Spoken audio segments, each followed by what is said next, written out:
نہیں ہونا چاہیے، ٹھیک ہونا چاہیے. لیکن وہ لوگ جو 90s میں یا اس سے پہلے یا اس کے بعد کیا جو برس تھے اس میں کراچی میں تھے، ہوش و حواس میں تھے اور اس کے وکٹم رہے ان حالات کے، انہیں کم از کم انصاف کرنا چاہیے جب وہ کراچی کے امن و امان پہ بات کریں. کراچی میں جو دہشت گردی ہوئی ہے، میرا خیال ہے کہ دنیا میں، شاید دنیا میں کہہ رہا ہوں میں، بہت کم ملک ہوں گے جہاں وہ ایسی ہوتی ہوگی یا ہوئی ہوگی. کوئی جنگلوں میں ہوتی ہوگی کہ سیاسی مخالفت کی بنا پر ایک تو ہوتا ہے نا بندے کو اٹھایا گولی مار دی، یہ بھی شاید عام ہوتا ہوگا، دنیا میں ہو جاتا ہوگا.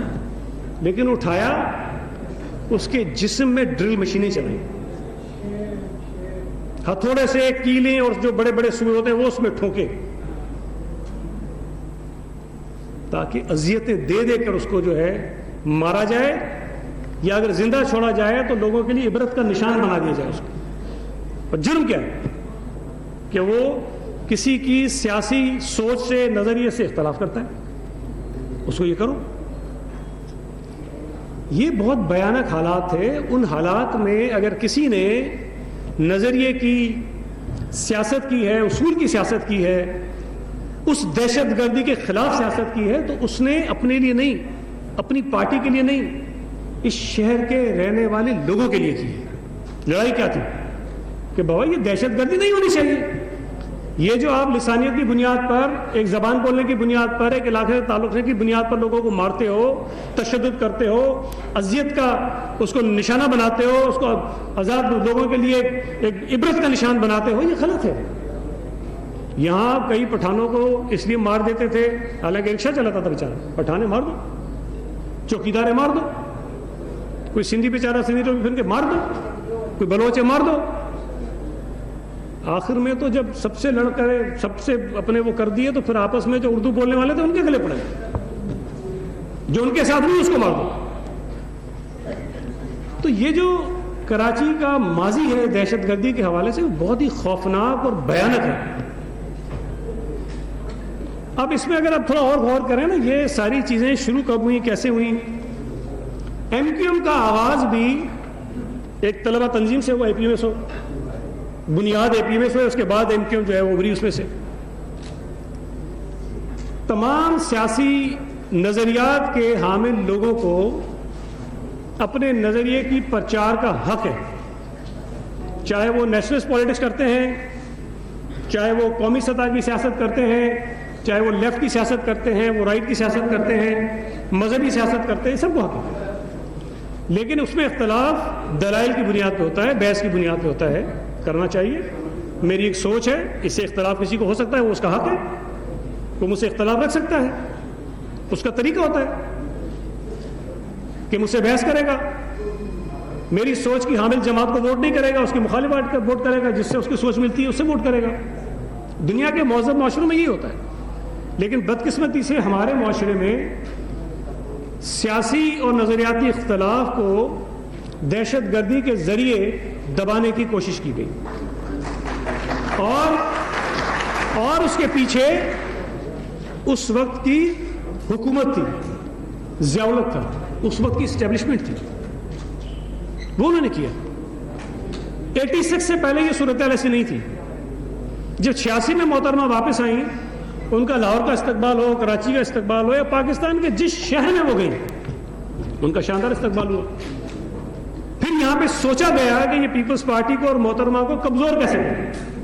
کراچی چونکہ ایسا شہر ہے جہاں پہ ہر زبان بولنے والے، ہر قومیت کے لوگ بستے ہیں، تو انہوں نے کراچی کو پھر تقسیم کرنا شروع کیا، زبان کی بنیاد پر، قومیت کی بنیاد پر، مسلک کی بنیاد پر، مذہب کی بنیاد پر. اور یہ بات یاد رکھیں، ہم نوجوان ہیں، آپ کو ایک بات سمجھا رہا ہوں، یاد رکھیے گا، کبھی غور کیجیے گا اس بات پر. جو پیپلز پارٹی کی سیاست ہے نا، جو یا اور کوئی بھی جماعت ہو جس قسم کی سیاست کرتی ہو، جو وفاق کی سیاست کرتی ہو، جو ملکی سطح پہ سیاست کرتی ہو، جو نظریات کی سیاست کرتی ہو، لسانیت کی بنیاد پر نہیں، قومیت کی بنیاد پر نہیں، مذہب اور مسلک کی بنیاد پر نہیں، اس کے مقابلے میں جب کوئی آپ کو یہ بتائے گا کہ ہمارا مسلک یہ ہے اور سامنے والے کا مسلک ہے، یہ بڑی اٹریکٹیو پالیٹکس ہوتی ہے، اس میں بڑی کشش ہوتی ہے. یا قومیت کی بنیاد پر زبان کی بنیاد پر جو آپ کو قائل کرنے کی کوشش کرے گا، اس میں ایک مجھے نہیں پتا اس کی وجہ کیا، لیکن اس میں کشش ہوتی ہے، وہ آپ کو اپنی طرف کھینچتا ہے. سندھی نیشنلز کے ساتھ بیٹھو گے، آپ کہو گے اس سے بہتر آدمی کوئی بولتا نہیں. جو سندھی ہوگا اس کو کشش نظر آئے گی اس کے اندر، اگر اس کے اندر سیاسی شعور نہیں ہے تو. جس کے اندر سیاسی شعور ہوگا وہ قائل نہیں ہوگا. لیکن جو عام لوگ ہوتے ہیں، جو بیچارے نظریاتی سیاست سے بھی دور ہوتے ہیں، ان کو یہ بہت اٹریکٹ کرتے ہیں. اور اسی بنا پر انہوں نے اس وقت کی ضیاء کی حکومت نے پیپلز پارٹی کو، شہید بی بی کو کمزور کرنے کے لیے انہوں نے یہ نفرت کی سیاست جو ہے وہ پھیلائی شہر کے اندر. اور اس کے نقصانات آج تک ہم بھگت رہے ہیں. آج تک یہ ملک بھگت رہا ہے. ملک بھگت رہا ہے، ہم تو نہیں، ملک بھگت رہا ہے. ملک ٹھیک نہیں ہو سکتا. یہ بات میں آپ کو اس لیے بتا رہا ہوں کہ آپ کم عمر ہیں. اکثر میں یہ بات کرتا ہوں کہ یہ ایج ہے آپ کی جب آپ اپنے آپ کو ذہنی طور پر، نظریاتی طور پر مضبوط بنا سکتے ہو. میری عمر آپ میں آگے نہیں بنا سکتے ہو. جو ادھر گھس گیا سو گھس گیا، غلط ہے صحیح ہے، بس میں وہی ہوں. اب آج میں جس نظریات کا فالوور ہوں، کوئی بھی آ جائے مجھے چینج کرنے کی کوشش کر رہے، میں چینج نہیں ہو سکتا ہوں، کیونکہ یہاں گھس گئی اور چابی گم ہو گئی ہے. ابھی آپ کا ذہن کھلا ہوا ہے، ابھی تالا نہیں لگا اس میں. آپ اپنے اندر ڈسکشن کریں، کتابیں پڑھیں، ہسٹری پڑھیں، پاکستان کے سیاسی لیڈرز کی ہسٹری پڑھیں، ان کی قربانیوں کو دیکھیں. دنیا میں جن لوگوں نے نظریاتی سیاست کی ان کو پڑھیں. اور یہ دیکھیں، یہ ایک عجیب نظام ہے اللہ تعالیٰ کا جو چلتا رہتا ہے. میں آج کراچی کا صدر ہوں، کل میں نہیں ہوں گا، کوئی اور ہوگا. رؤف یوتھ کا صدر تھا نا، آج نہیں ہے. اس کی جگہ کوئی اور آیا، روسی کا کوئی اور آیا. نجمی بھائی کراچی کے صدر تھے، آج نہیں ہے. جاوید ناگوری کے پاس آج ہوتا ہے، کل نہیں ہوگا. نبیل زبیری کے پاس ہوتے تھے، آج نہیں ہے. کسی نے آ کے ریپلیس کرنا ہوتا ہے کسی کو. ہماری کامیابی یہ ہوگی، ہم جتنے عہدیدار ہیں، کہ جب ہمیں عہدے سے ہٹایا جائے تو ہم سے بہتر عہدیدار آئے یہاں پر، جو ہم سے بہتر پارٹی کو چلائے. میں اکثر پارٹی میں یہ بحث کرتا ہوں کہ ہم اگر کبھی کہتے ہیں اس عہدے کے لیے بندہ نہیں مل رہا تو یہ افسوس کی بات ہے، ہمیں اس میں رونا چاہیے. اتنی بڑی پارٹی ہے، اتنے بڑے نوجوان ہیں کہ ہم جب کسی کے ساتھ موازنہ کرنا شروع کرتے ہیں تو کہتے ہیں اس کے مقابلے کا کوئی نہیں ہے. اس کا مطلب یہ ہے کہ ہم اپنی وہ سوچ، اپنا وہ طرز سیاست اپنے آنے والے لوگوں کو ٹرانسفر نہیں کر رہے ہیں، یا ہم راستے روک رہے ہیں ان کے، یا ہم جان بوجھ کے جاتے ہیں کوئی آگے نہ جائے. اس لیے آپ یہ نعرے بازی، ہڑا ہڑی، ہٹو بچو، یہ سارے سب کرو، لیکن اگر آپ اپنے نظریے کو، اپنے سیاسی فلسفے کو نہیں سمجھنے کو تیار تو آپ کی ساری محنت ضائع ہو جائے. کوئی فائدہ نہیں ہے، کوئی فائدہ نہیں ہے. ہماری تو خواہش ہوگی کہ یہاں جتنے 200-300 لوگ بیٹھے ہیں، جب پیپلز پارٹی کراچی کے عہدوں کے لیے لوگ چنے جائیں تو پارٹی کو مشکل ہو رہی ہو کہ 300 لوگ ہیں، کس کو کریں. جمشید کو کرو، وہ کہتے نہیں جمشید بہت اچھا ہے لیکن اس سے مدنی بہت اچھا ہے، مدنی کا نام آگے کہیں نہیں، یہ اور سے اچھا ہے. اس قسم کا مقابلہ ہونا چاہیے. اس قسم کے ریسورسز ہمارے پاس ہونے چاہیے، اور وہ آپ کے علاوہ کوئی نہیں کر سکتا. یہ بتا دوں میں آپ کو بات. یہی پی ایس ایف کی جو ایک جنریشن ہوتی ہے وہ آگے بڑھتی ہے، وہ یوتھ میں جاتی ہے، وہ انتخابات لڑتی ہے، وہ پارٹی کے عہدے لیتی ہے. وہ بھٹو صاحب کا جو سیاسی فلسفہ ہے یا بی بی کی جو سیاسی سوچ ہے اس کو آگے بڑھاتی ہے. اس لیے آپ سے صرف گزارش یہ ہے کہ آج ہم یہاں نجیب شہید کو خراج عقیدت پیش کرنے کے لیے اکٹھے ہوئے ہیں، لیکن ہم اگر یہاں جمع ہو کے تقریریں کر کے نجیب شہید کی سیاست کو سلام پیش کر کے، اس کو خراج عقیدت پیش کر کے، اس کے کارنامے آپ کے سامنے بتا کے، اس کی بہادری کے یہاں کارنامے بیان کر کے چلے جائیں تو کوئی فائدہ نہیں ہے. اگر نجیب شہید کو خراج عقیدت پیش کرنی ہے، اس کو، اس کے نام کو زندہ رکھنا ہے، تو پھر جس سوچ، جس نظریے، جس فلسفے کی اس نے سیاست کی تھی اس کو اپناؤ اور اس سے بہتر بن کے آگے بڑھو. تب جا کے آپ کہیں گے کہ ہاں ہم نے نجیب کے جو اس کی جو سیاست تھی اس کو آگے بڑھایا ہے. جن دنوں میں نجیب نے سیاست کی وہ تو تصور نہیں کر سکتے آپ. لوگ سوچ نہیں سکتے تھے بھئی آپ بات کریں گے آپ مارے جائیں گے. آپ کی لاش کسی بوری میں ملے گی, آپ اغوا ہو جائیں گے, آپ کے اوپر وہ بھیانک ٹارچر ہوگا کہ آپ سوچ نہیں سکتے. تو وہ حالات آج نہیں ہیں. یہ اللہ کا شکر ہے, آپ کو جو حالات سیاست کے لیے میسر ہیں وہ بہت بہتر ہیں.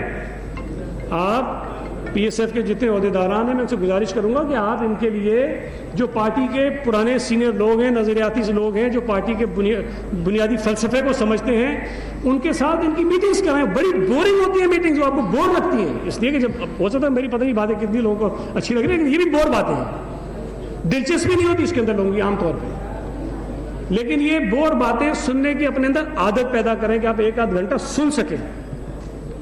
میں اکثر جب کوئی ہمارے پروگرام ہو رہے ہوتے ہیں میں سب کو کہتا ہوں بیٹھ جاؤ, بیٹھ جاؤ. کیوں کہتا ہوں؟ جب آپ بیٹھتے ہیں تو اپنے اندر صبر پیدا کرتے ہیں, عادت پیدا کرتے ہیں. ہمیں پتہ نہیں کوئی شوق ہے, ہم برسی میں جائیں گے, کھڑے گھومتے رہیں گے, بھائی وہی بیٹھ جاؤ. یہ بے چینی جو ہوتا ہے طبیعت کے اندر, اس کو ختم کرنے کی ضرورت ہوتی ہے. تو ڈسپلن جو ہے وہ بنیادی چیز ہے. اپنے اندر ڈسپلن پیدا کریں.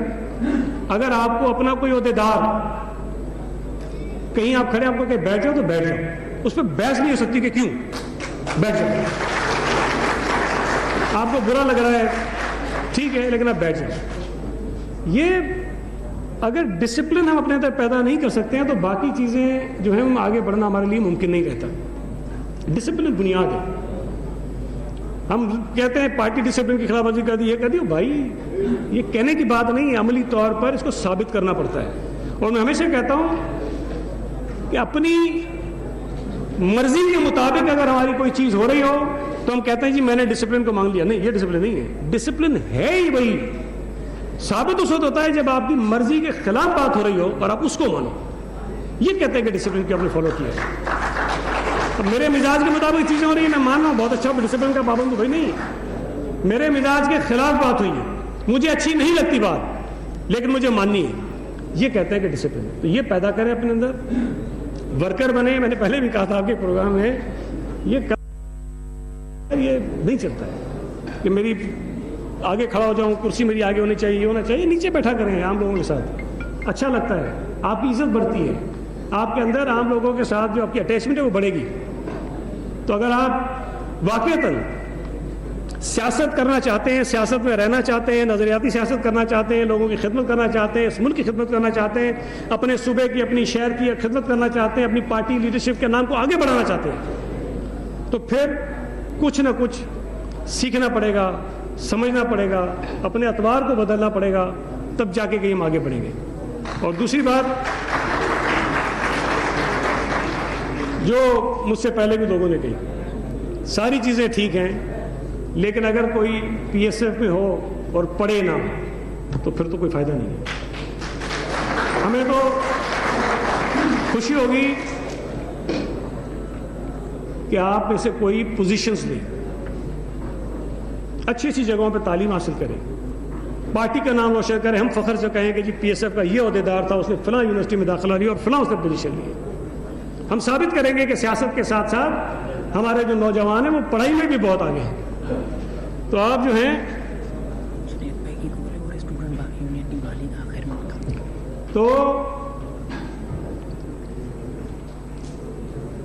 مجھے انہوں نے ڈسکنیکٹ کر دیا. بہرحال میں ایک بات ابھی جو مجھ سے پہلے سیاست کی وہ یونیورسٹیز میں اور کالج میں بات کر رہے تھے, ایک چیز پہ غور کیجیے کبھی. جس زمانے میں طلبہ یونینز ہوا کرتی تھیں کالجز میں اور یونیورسٹیز میں, اس وقت تعلیم کا معیار اچھا تھا یا آج اچھا ہے؟